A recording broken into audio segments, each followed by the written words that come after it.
Halo guys, hari ini kita akan unboxing SLX DC151XG serta review singkat tentang produk ini. Apakah produk ini layak untuk dibeli di harga 2 jutaan? Pertama kita buka dulu. Maaf, hari ini saya syuting pakai studio foto lagi, jadi ini agak kecil. Oke, ini realnya saya keluarkan dulu ya.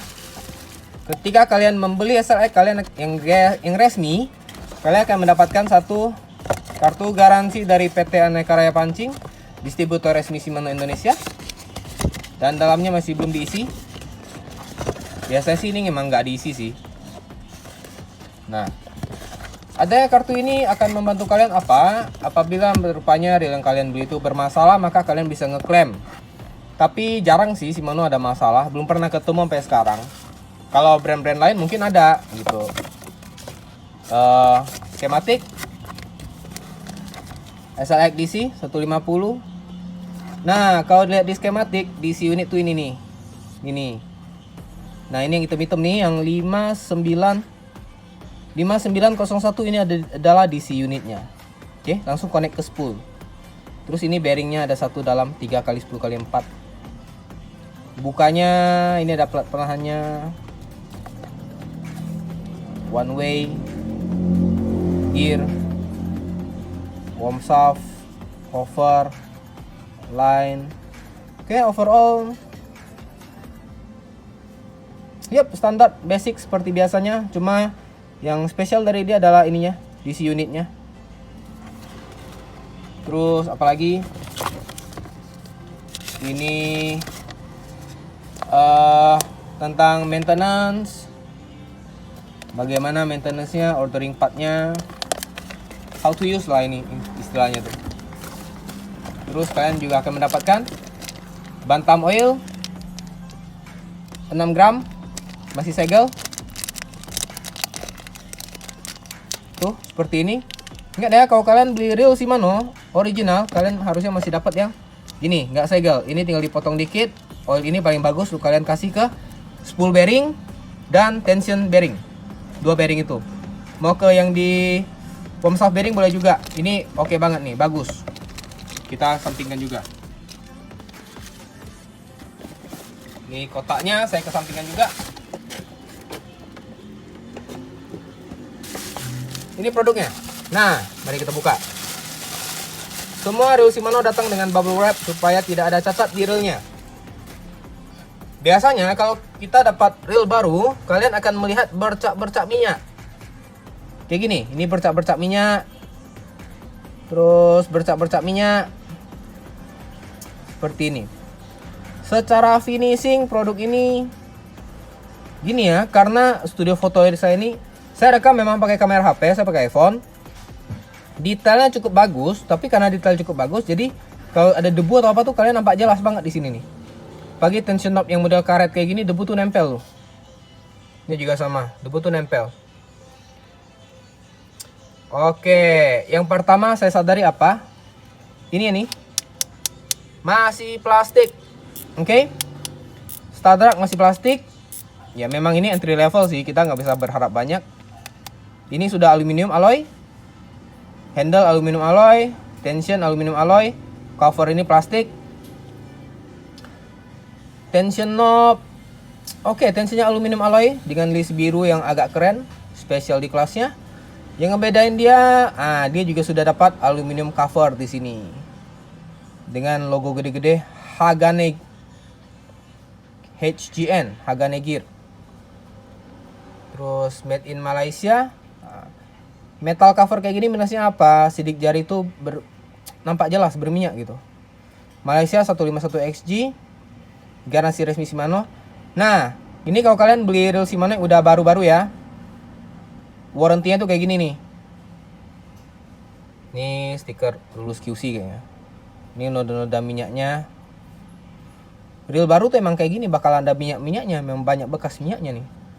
Ini kode produksinya. Kalau mau mengetahui tentang lebih lengkap, ini kalau nggak salah ini bulan, tahun, terus ini pabrik. P itu kode untuk pabrik Shimano di Malaysia. R dan K ini untuk tahun dan bulan produksi. Dia ada hitungannya, cuma saya lupa. Saya masih baca lagi di forum di alanhawk.com. Dia blogspot bahasa Inggris. Dia salah satu patokan saya juga untuk bisa nge-review produk. Tapi dia lebih baik nge-review spinning reel. Stella Sal 3 itu baik dia review. Kalau reel biasa itu jarang. Tutupnya apa ya? Ini kayaknya cover deh ini. Ini kayaknya plastik. Iya, ini dia plastik hitam, Dove. Ininya dia gloss, plastik juga. Bukan metal.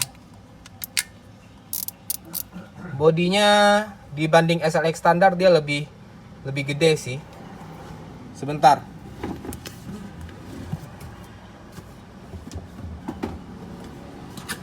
SLX standar saya lagi habis, saya komparasi dengan SLX XT aja. Ini SLX XT masih ada.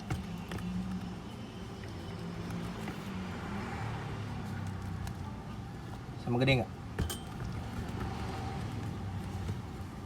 Nah, beda kan? Ini lebih gendut, lebih lebar nih. Maka bedanya lumayan. Spoolnya XT 2,5 cm, DC 2,5 juga. Oh, sama dia 2,5 cm juga nih. Enggak. Iya bener. Ini 2,5 cm, ini 2,5 cm lebar spool. Lebar spool sama, tapi kayaknya lebar frame berbeda ya.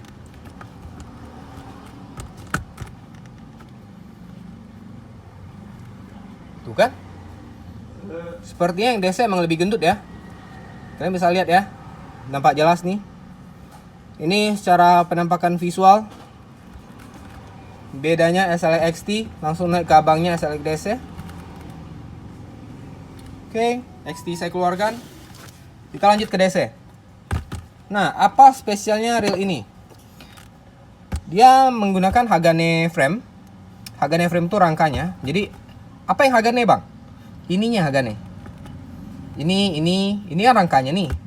Kalau kalian bongkar reel, maka ini cover depan. Ini cover depan, ini tidak Hagane. Ini adalah plastik. Ini side plate. Tidak Hagane, ini adalah plastik. Ini gearbox. Ini adalah plastik. Ini bukan Hagane. Jadi Hagane-nya apa? Ya cuma ini rangkanya. Karena kalau kalian pasang reel BC ke rod casting, yang nempel cuma bagian ini, cuma ini yang dipegang. Ya kan? Kan cuma bagian ini yang gigit reel ke rod. Jadi ini yang harus kuat.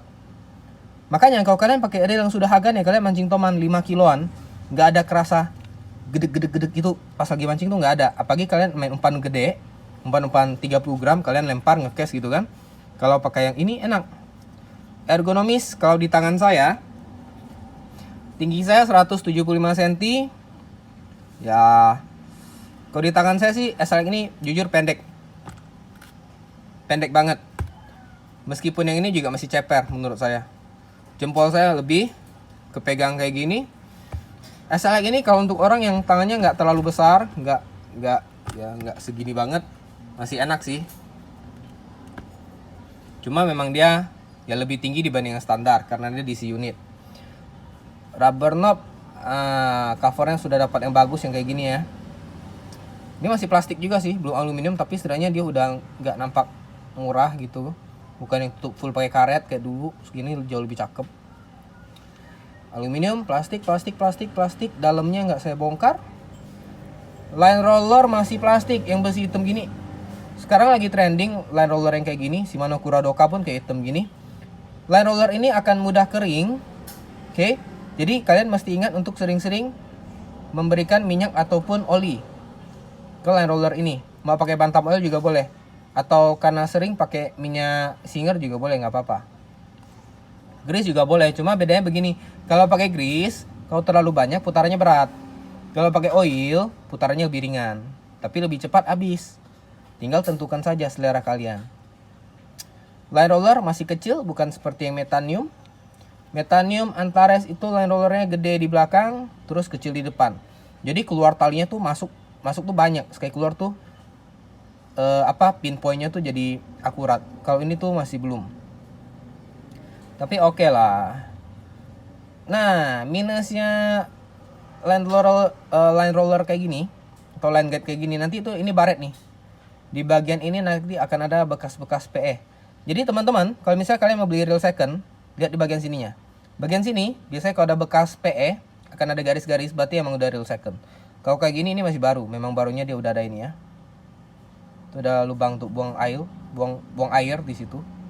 Spoolnya, body Hagane. Nah, sekarang kita masuk ke poin yang pentingnya. DC-nya, digital controlnya. IDC 4. Bentar. Kalau kalian beli SLX, kalian akan dapat ini IDC 4 Hagane gear. Oh ya.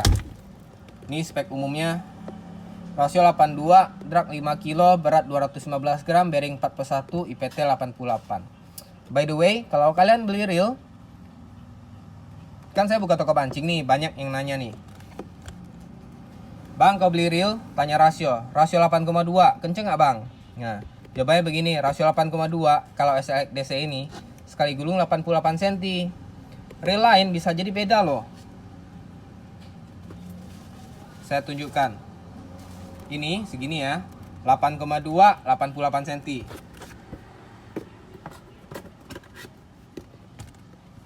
Ini segini nih, 8,2, 82 cm. Beda 6 cm ya. Karena biasanya karena kapasitas spoolnya berbeda. Spool itu yang ukuran segini nih, ukuran segini, tali yang digulung beda loh. Terus kalau pakai SLX kalian nanti beli Power Pro yang 30 lb itu muat 135 yard. Berarti yang ya PE3 120-an meter gitulah. PE3 100 meter oke lah untuk ini. PE4 udah nggak sampai 100 meter untuk Power Pro. Kembali ke poin berikutnya, kita hitung yang ini. Oke, untuk membuka start plate, caranya seperti ini. Open ke depan. Turunkan. Nah, inilah DC unitnya. Kalau Curado DC ada yang ngetes, ini ininya side plate-nya ini full dilempar ke dalam air, dia naikin lagi di YouTube. Habis itu DC-nya masih bunyi. Kalau saat ini nggak tahu, saya belum ada lihat. Nah, tapi DC unitnya sih memang udah tercover. Ini ada grease-nya, bagus. Oke. Nah, ini DC unitnya. Ingat bagian ini jangan dicongkel, bagian ini dalamnya jangan dicongkel-congkel. Bagian ini memang DC unitnya bagus. Terus pasangnya seperti ini, ditutup lagi. Setelah itu didorong ke atas, baru di lock. Itu buka pasangnya. Di sini ada 4, IDC 4 itu artinya 4 settingan. 1, 2, 3, 4. 4 itu lempar paling dekat. Kalau misalnya 1, itu lempar paling long cast atau paling jauh. Jadi 1 remnya paling lemah, 2 udah sedikit lebih kuat, 3 lebih kuat lagi, 4 paling kuat. Nah, bedanya apalagi kalau DC itu pas kalian lempar kuat begini, tak kedengaran di kamera. Dia ada bunyinya. DC itu dia perlu dilempar kenceng, kuat, baru DC-nya bunyi. Kalau dia cuma pelan-pelan gini, nggak ada bunyinya. Dia kayak misalnya di motor tuh kayak super kipsnya Kawasaki gitu deh. RPM khusus baru bisa dia bunyi. Banyak konsumen, saya berikan reel gini, mereka tes reel gitu kan, digulung-gulung, bang DC-nya nggak bunyi bang. Salah, DC itu harus gulung kenceng, baru bisa bunyi. Dan pas dia bunyi, pasti akan terasa reelnya jadi berat. Karena DC unitnya itu mengerem spool ini. Oke? Jadi kayak kalian lempar nih. Kayak ini tension. Ini DC-nya nggak akan bekerja karena putarannya nggak cukup kencang untuk DC-nya bunyi. Biasa aja sih. Tapi overall nilai saya untuk SLX di sini oke lah. Antara 2 sampai 3 juta kalian dapat DC unit termurah Shimano. Worth it. Worth it banget. Rangka Hagane. Cuma memang minusnya dia cuma bisa PE3. Oke? Karena PE yang kalian gunakan menentukan ukuran ikan yang bisa kalian dapatkan. PE3 ya size-nya ikan-ikan yang masih 5-7 kilo. Kalau misalnya mau lebih gede memang kalian harus larinya ke Curado DC. Curado DC menurut saya dia lebih smooth karena dia udah pakai micromodulus gear. Beda dengan ini gearnya belum micromodulus, jadi gear dalam memang udah kuningan, tetapi dia belum menggunakan ya kuningan yang kecil-kecil itu loh. Ini gearnya masih standar. Tapi overall oke lah. Ini enak. Enak untuk pemula, pakai ini lempar ke tembok, tali pun nggak akan kusut. Jadi mungkin sekian rekomendasi dari saya. Ada minus plusnya silakan ketik di kolom komentar. Jangan lupa like kalau kalian suka video ini dan subscribe ke channel saya Edwin Suwantono. Jangan lupa berkunjung juga ke FB page saya Edwin Fishing Shop untuk melihat produk-produk seperti esek di sini beserta harganya, karena di sana sudah harga tertera dan kita akan berikan harga spesial buat kalian yang datang dari YouTube ini. Oke, terima kasih, sampai jumpa.